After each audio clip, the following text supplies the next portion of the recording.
Olá, graça, paz e misericórdia da parte daquele que vive e reina pelos séculos dos séculos. Eu sou Erivelto Soares e você está no canal Escatologia Plena, o canal de estudos do preterismo completo. Satisfação em te receber. E hoje eu estava aqui fazendo meus estudos, periódicos, como sempre, buscando sempre refletir, pontos importantes a respeito da escatologia já realizada, quando me deparei com um texto muito interessante dentro de uma profecia de um grande profeta de Deus, Isaías, e eu quero compartilhar com você essa informação. O dia de vingança. Olha a bênção de Deus, essa reflexão, que com certeza vai abrilhantar ainda mais esse nosso entendimento correspondente à escatologia bíblica já realizada. Mas antes de irmos adiante, eu já solicito a você o teu apoio e incentivo a esse trabalho que realizamos em Cristo Jesus, com o teu like, com a tua inscrição, se você ainda não é inscrito ou inscrita deste canal, tá? É muito importante também que, ao se inscrever, você ativar no sininho de todas as notificações para que você fique atento, atenta a todas as nossas atualizações,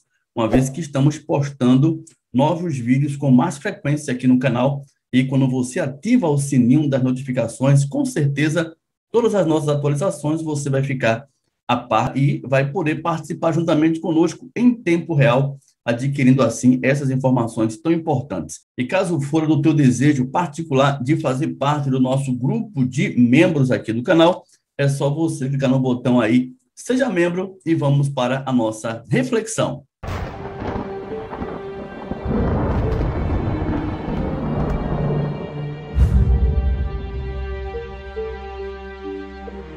Muito bem, estamos aqui. Eu já vou compartilhar com você a tela do nosso estudo, com certeza mais um grande estudo para a glória do nosso Deus. Olha só, Lucas 21, 22, os dias de vingança, que narra Lucas com referência à queda de Jerusalém. Ele diz o quê? Porque esses dias são de vingança para se cumprir tudo o que está escrito.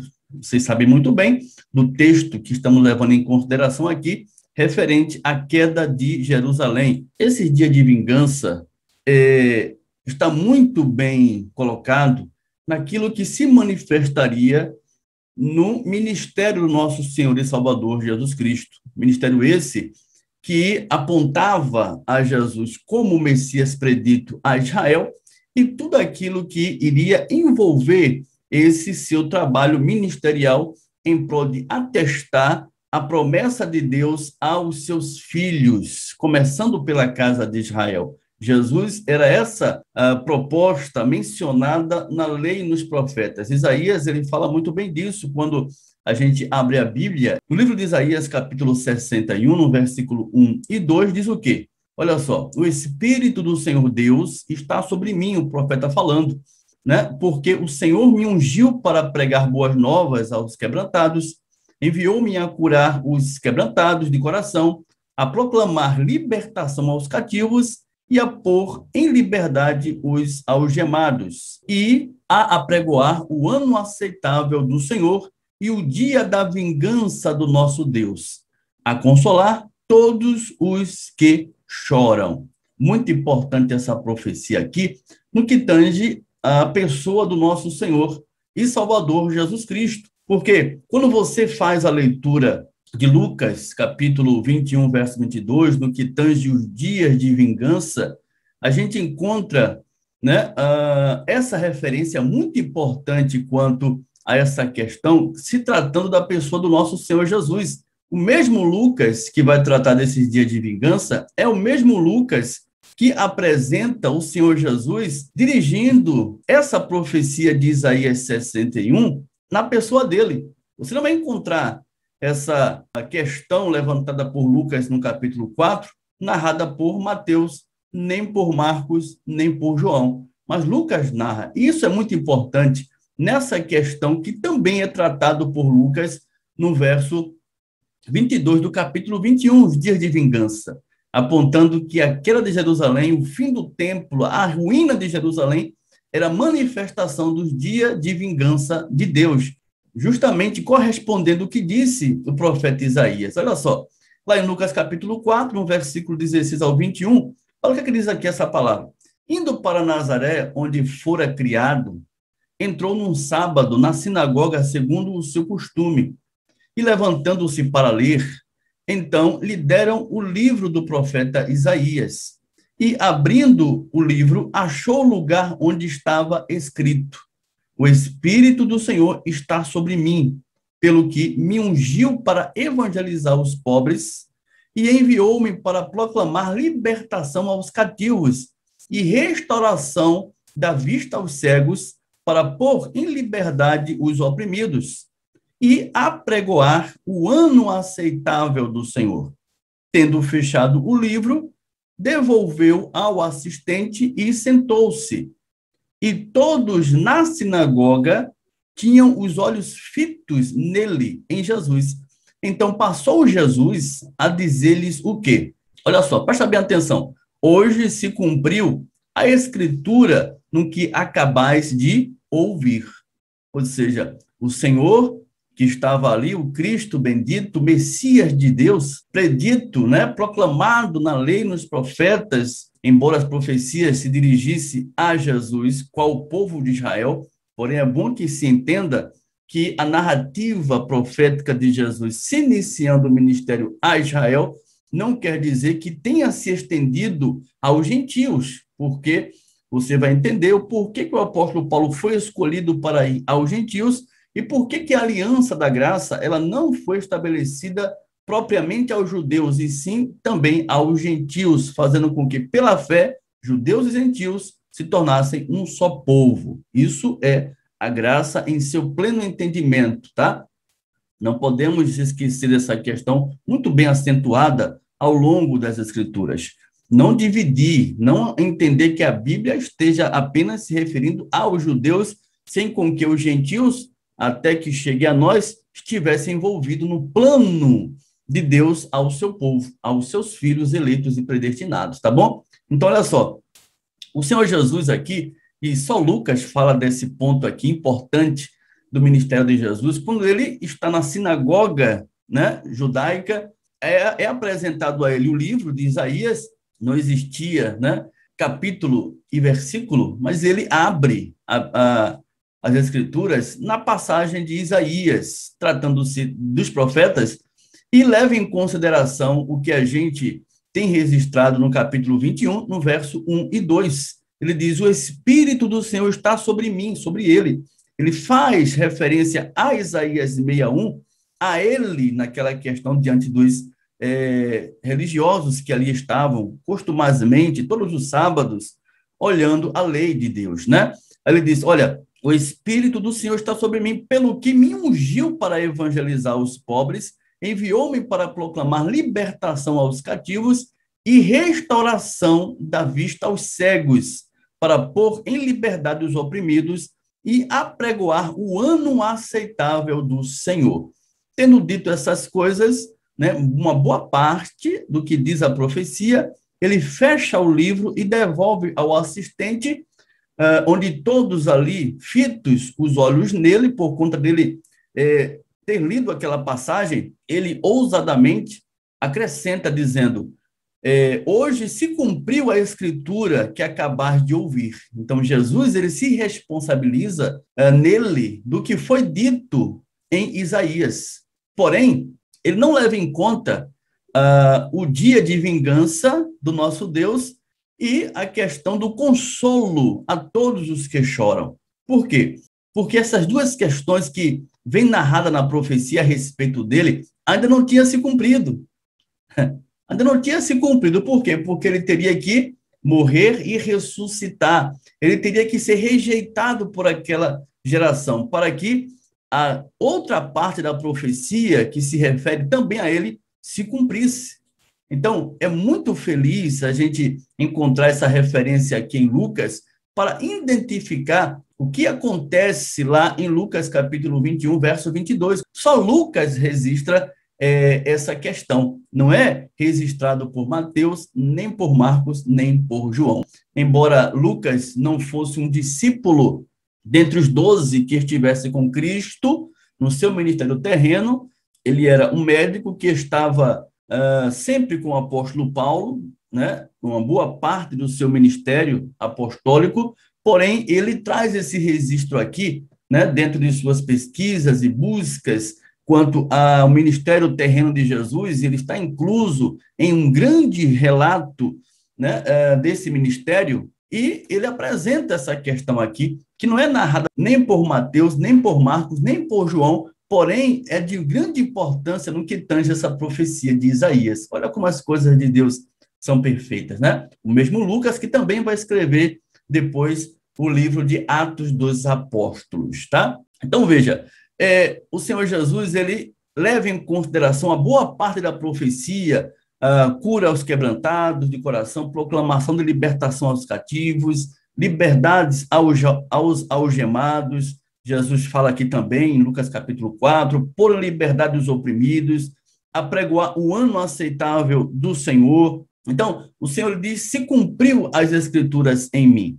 Porém, essas duas partes, os dias de vingança, né, e o consolo aos que choram, só viria mais na frente, quando se manifestasse a queda de Jerusalém. Muito bem, seguindo a narrativa, a gente olha agora para Lucas, né? Olha só, Lucas 20 ao 22, que deixa-nos consciente de que se tratara essa segunda parte da profecia, no que tange o dia de vingança e o consolo aos que choram, quando ele veio nas nuvens do céu com poder e grande glória.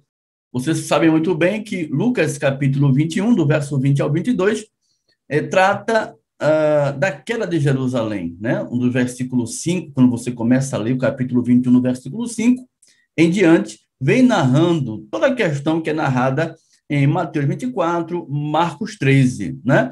Aí a gente chega aqui no verso 20 ao 22, que é que ele diz: quando, porém, virdes aos discípulos, Jesus falando, Jerusalém sitiada de exércitos, sabei que está próximo à sua devastação, à sua destruição. Então, os que estiverem na Judeia fujam para os montes, os que se encontrarem dentro da cidade de Jerusalém, né? Porque o sermão escatológico se refere à destruição do templo, diz, quem estiver dentro da cidade, retirem-se, e os que estiverem nos campos, olha o cenário geográfico, né? Todo relacionado à Judeia, não tem nada a ver com o fim do planeta Terra, né? Foi acentuadamente a invasão de Roma a Jerusalém, que se deu em 70.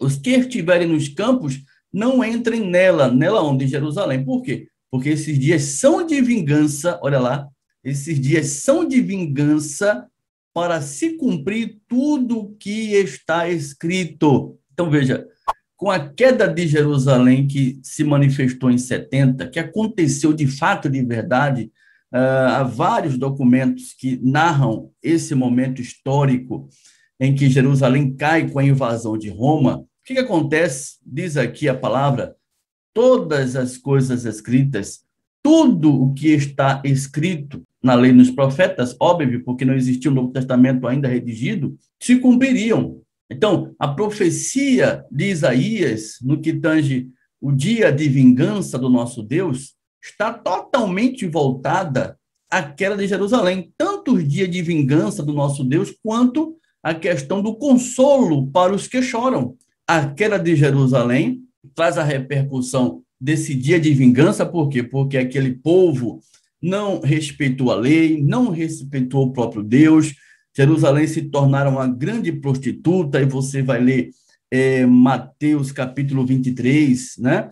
Quando o Senhor Jesus traz uma acusação dura contra o povo de Jerusalém, principalmente os religiosos, né? Que detinham a lei, mas não correspondiam ao tipo de vida que eles tinham com a pessoa do nosso Deus, eles matavam os profetas, e o Senhor disse que não passaria aquela geração. Ele disse que não passaria aquela geração sem com que eles pagassem com a sua morte todo o sangue justo derramado, desde o sangue de Abel até o sangue de Zacarias.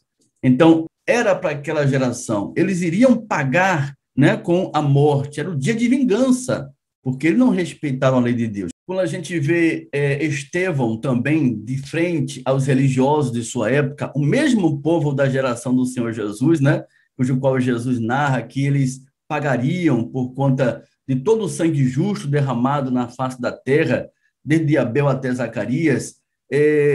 Estevão também diante, né, daquela caterva do mal, daqueles homens totalmente pervertidos, levando em conta toda a sua promiscuidade, ele diz o quê? Olha, vocês receberam a lei de Deus por ministério de anjos e não aguardastes. Então, o Senhor viria realmente em juízo, em grande vingança àquele povo daquela geração, por isso que não passaria. Está muito claro, né, isso à luz das Escrituras. Com a queda de Jerusalém, aquela geração sofreu devidamente o que estava proposto, que era a vingança do Senhor. O dia de vingança do nosso Deus se cumpre em virtude da queda de Jerusalém. E a questão do consolo aos que choram? A questão do consolo aos que choram, meus irmãos, está também dentro do relato da queda de Jerusalém. É justamente o estabelecimento da nova aliança, uma vez que a primeira aliança, que era fraca, inútil, não tinha como redimir os pecados, apontava os pecados, mas não removia os pecados, foi dado lugar a outra aliança, pela qual os filhos do Senhor pudessem estar diante dele. Pela lei, isso era impossível, porque anualmente, ano após ano, era necessário render sacrifício no templo. Um sacerdote levítico imolava um animal para a propiciação dos pecados do seu povo, todos aqueles que quiseram estar diante de Deus, em obediência à lei de Deus. Então, era necessário esse tipo de sacrifício, isso acontecia anualmente.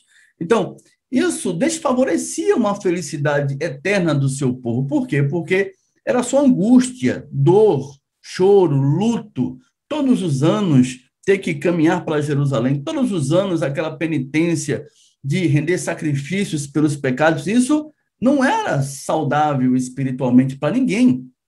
Então, com o estabelecimento da nova aliança, tudo novo se fez. O justo vive por fé. Os pecados do seu povo foi completamente esquecido, jogado no mar do esquecimento, para que todos aqueles que estejam em Cristo possam viver a sua eternidade com Deus, em nome de Jesus, pela sua eterna e gloriosa graça. Então, quando Jerusalém cai, você vai encontrar isso muito bem no livro de Apocalipse, né? Quando o Senhor vem em destruição de Babilônia, no capítulo 18, apresenta muito bem essa narrativa da queda de Jerusalém. Então, você vê muito bem isso, né? Desde o capítulo 18, e vai discorrendo o capítulo 19, capítulo 20, com os julgamentos. Então, Jerusalém é derribada, destruída, a prostituta, né, acusada pelo próprio Deus, ela é completamente arruinada e conclui-se o que diz lá Lucas capítulo 21, verso 22, todas as coisas se cumpriram ali. E a gente lê em Apocalipse capítulo 22, do versículo 1 ao 4, justamente o complemento da profecia no que tange o consolo aos que choram, que é justamente o estabelecimento da nova aliança, pela qual o choro não teria mais espaço na vida daqueles que viessem a estar em Cristo Jesus, estando assim aceito ao próprio Deus, né? Olha só que coisa maravilhosa. Diz aqui em Apocalipse capítulo 22, do versículo 1 ao 4. Vi novo céu e nova terra, pois o primeiro céu e a primeira terra passaram, né? A primeira aliança, a antiga dispensação. Quando se pensa que a questão escatológica seja a destruição cósmica da Terra, não tem nada a ver com o cosmos, é uma questão de aliança. Então ele diz que primeiro o céu e a primeira terra passaram e o mar já não existe. Por que o mar já não existe? Porque o mar faz separação de povos, línguas e nações. No reino de Deus, todos se tornaram um. Todos, pela fé em Cristo, se tornaram um só povo. E aqui, mais uma vez, a gente leva em conta aquela pontuação, né, errada de que muitos dizem, não, mas Jesus veio para os judeus, porque a lei foi para os judeus. E o que é que os gentios têm a ver com isso? Tem tudo a ver, né? Olha só, o Senhor estabeleceu uma aliança que está, né, totalmente voltada a línguas, povos e nações. Não foi restrita aos judeus de Jerusalém. Ela diz, vi também a cidade santa, a nova Jerusalém, né? A nova aliança estabelecida, um novo povo, um só rei. A nova Jerusalém que descia do céu da parte de Deus, ataviada como noiva adornada para o seu esposo. Então ouvi grande voz vinda do trono dizendo o quê? Eis o tabernáculo de Deus com os homens. Deus habitará com eles serão povos de Deus. Olha só, povos de Deus. E Deus mesmo estará com eles. Glória a Deus.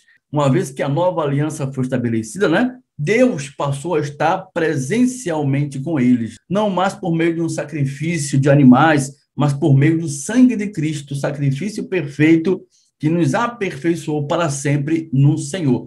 Aí diz, por conta desse aperfeiçoamento e não mais existir essa necessidade anualmente, trazendo tristeza, agonia, um sentimento de angústia contínua que existia no povo de Deus por conta da lei, e isso se finda no estabelecimento da nova aliança. Por conta disso, ele fala, e lhes enxugará dos olhos toda lágrima. Olha só, e a morte já não existirá, já não haverá luto, nem pranto, nem dor, porque as primeiras coisas passaram. Na nova aliança, no reino de Deus, no novo pacto, a morte foi vencida, não há morte.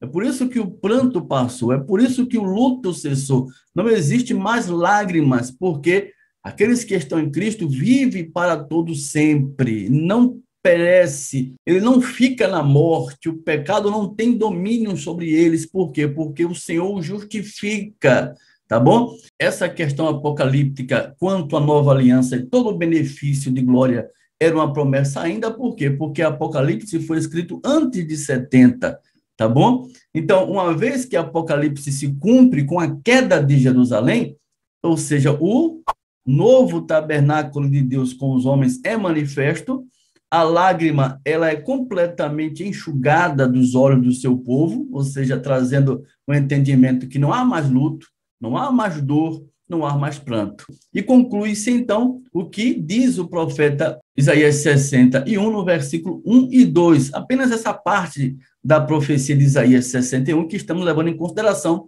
que diz, a consolar todos os que choram. Então, o Senhor trouxe o consolo necessário a todos aqueles que choravam, em nome do Senhor Jesus, antes de 70, porque depois de 70, tudo novo se fez. Então, os dias de vingança, narrado por Lucas, capítulo 21, verso 22, é tão somente a parte final, né, da profecia de Isaías, que Jesus ele leva em consideração na pessoa dele, sendo o Messias de Deus, que veio proclamar libertação aos cativos, cura aos quebrantados de coração, apregoar o ano aceitável do Senhor, porém ele deixou de parte o dia de vingança e o consolo aos que choram, naquele momento em que ele transmite aos seus ouvintes que ali estavam, que se cumpriu nele as Escrituras. E o dia de vingança e o consolo aos que choram se manifestam, na verdade, se cumpre quando ele retorna nas nuvens do céu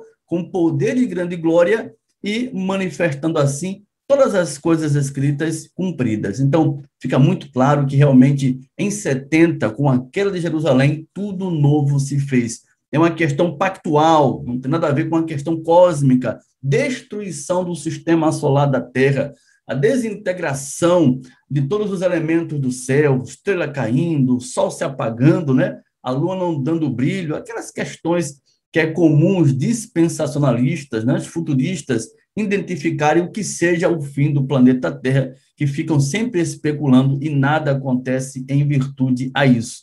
Novo céu e nova terra se fez, estamos no reino de Deus eterno, em nome do Senhor Jesus. Glória a Deus! Então, meu irmão, minha irmã, é isso, né? Essa é a boa palavra de Deus, que exaltece ao Criador, ao grande louvado Senhor, que reina pelos séculos dos séculos. É incrível como as pessoas conseguem olhar para a escatologia consumada como algo negativo, como algo perverso, quando que, na verdade, apresenta Deus em seu estado de glória, Jesus como o Senhor verdadeiro, que veio para cumprir e cumpriu. Ele não veio para cumprir pela metade e outra metade para se cumprir 2000 anos depois. Não, todas as coisas se cumpriram a respeito dele e todo um plano de Deus em virtude do que Cristo faria e fez. Tudo novo se fez em nome do Senhor Jesus, tá bom? Então, essa foi mais uma reflexão para a glória de Deus. Se você gostou, não deixe de registrar o teu like, compartilhe com os teus amigos, tá? Contatos, aqueles que comungam da tua fé, que gostam de estudar a palavra de Deus, para que eles reflitam de forma independente essa questão muito importante da graça de Deus às suas vidas, para que elas levem em consideração o que Cristo fez e o que Cristo representa para a vida delas, em nome do Senhor Jesus. E também eu peço a você que deixe-nos um comentário. Agora, eu pediria que você deixasse um comentário levando em consideração a seguinte questão. Olha só, o Senhor Jesus, ele cumpriu Isaías 61 pela metade ou cumpriu por inteiro? As profecias se cumpriram pela metade porque a tradição tem a razão pela qual tenha se cumprido pela metade, ou realmente a Bíblia está certa, Cristo está certo, porque todas as coisas se cumpriram conforme deveriam se cumprir com a queda de Jerusalém. Aí você fica ao teu critério daí a tua posição quanto a essa questão muito importante da palavra do nosso Deus, tá certo? Ou Cristo ou a tradição. Fica aí para que você possa relatar nos comentários e eu responder com muito carinho, como sempre, em nome do Senhor Jesus. Gratidão pela tua participação mais uma vez. Fica na paz de Cristo e até a próxima oportunidade, querendo Deus, em nome de Jesus. Graça e paz.